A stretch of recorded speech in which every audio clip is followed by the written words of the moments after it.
Welcome to your daily writing habit, episode number 121. If you are writing a book or thinking about it, or maybe you've started writing a book and are having some trouble getting it done, you are in the right place. Hello, I'm your host, Christine Whitmarsh, also known as Christine Inc., I-N-K. Every day, I'm sharing with you the writing habits I have learned over my 18 years as a ghostwriter, book coach, and author. I have found that 3 types of habits have a huge impact on your success as an author: writing fundamentals, productivity, and mindset. So, today, if you're listening to this live on Alexa or iTunes or any of the places you listen to podcasts, today is August 11th, Sunday. And for today's Sunday broadcast, rather than doing my usual and giving you tips about how to write your memoir, I thought we'd kick back a little, have some fun, and I'll give you an example of a finished product. And at the end, I'll pose a question that will hopefully help you with your own writing. And I think we're going to call this Sunday Story Time. So be sure to look me up in my Inc. Authors group on Facebook and let me know what you think of this feature if you want me to keep doing it, yay or nay. So at the moment, we'll call it Sunday Story Time. So for this week's story, let's start with the obvious, a story from my own upcoming memoir, Power of the Curve. And this particular story in my life story, this is from way back when I was in nursing school. So, fun fact about me, my very first career was a nurse. And if you want to know how I went from nurse to screenwriter and actress to ghostwriter and all that, all the curves, get it, of my life, you'll have to read my memoir when it comes out. But in the meantime, here is a story from when I was in nursing school. I think I was around a sophomore. So I'd be around, how old are sophomores? Like 19, 20 years old, circa 1993-ish. Now you know how old I am. It's a sophomore in college in 1993. Do the math. So here is the story. My nursing program was focused on training us not just to be nurses, but to be leaders. I trusted my instructors implicitly, knowing they had a great vision for us. And anyway, there was lots more to nursing than lifting, like giving injections, for example. Here's a funny story about that. The first time I tried on an orange, not a person, by the way, I was so nervous that my hands shook. As I removed the tiny plastic cap from the needle, I actually pulled too hard and my hand flew upward. I overcorrected, slammed my hand back down, and stabbed myself with the needle. Whoops. It seemed so simple when other people did it, but I was a little clumsy. I always have been. It wasn't really coming naturally to me, though I tried and tried and tried again.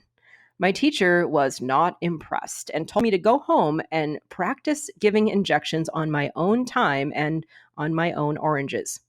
I must have ruined 50 oranges before I got it right, but eventually I graduated sophomore year with a competent injection technique. But then it was junior year, and more clinicals, and a new challenge arose. Actual people. Patients. Christine, dear, we need to have a talk, my instructor said in a saccharine voice as we left a patient's room.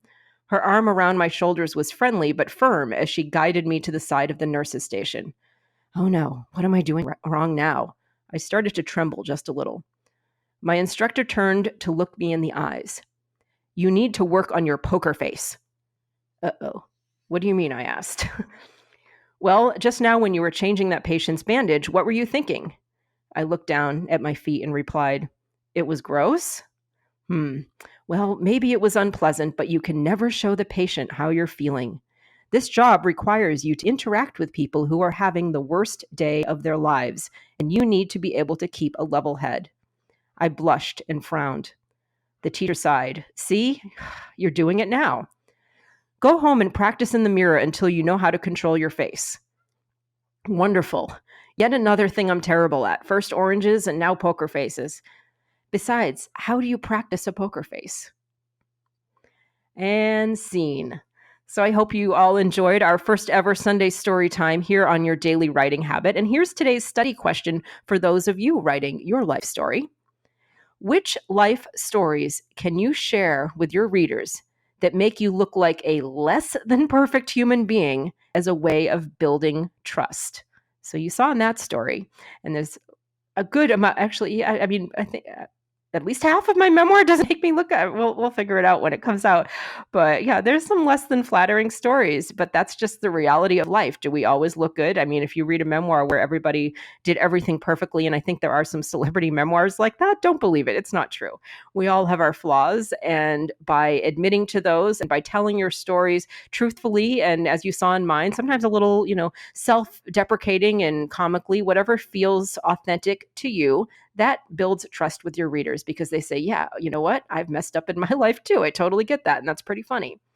So, authenticity is everything in storytelling. And there are a few things more authentic than being brutally honest about yourself, shortcomings and all. That concludes Sunday story time. And remember to tune in starting tomorrow, especially Monday, August 12th, episode 122, when I'll be kicking off my author content challenge here on Your Daily Writing Habit. So if you've been looking for some guidance on the social media and online content aspect of being an author, definitely tune in starting tomorrow, Monday, August 12th, episode 122 for 10 whole days. And if you need some additional help, please look me up in my Inc. Authors group on Facebook. Thank you for joining me here on Your Daily Writing Habit, where I'm helping you write and finish writing an awesome book. And if you know someone else who wants to do the same, please share this with them. Thank you very much. And until tomorrow, happy writing.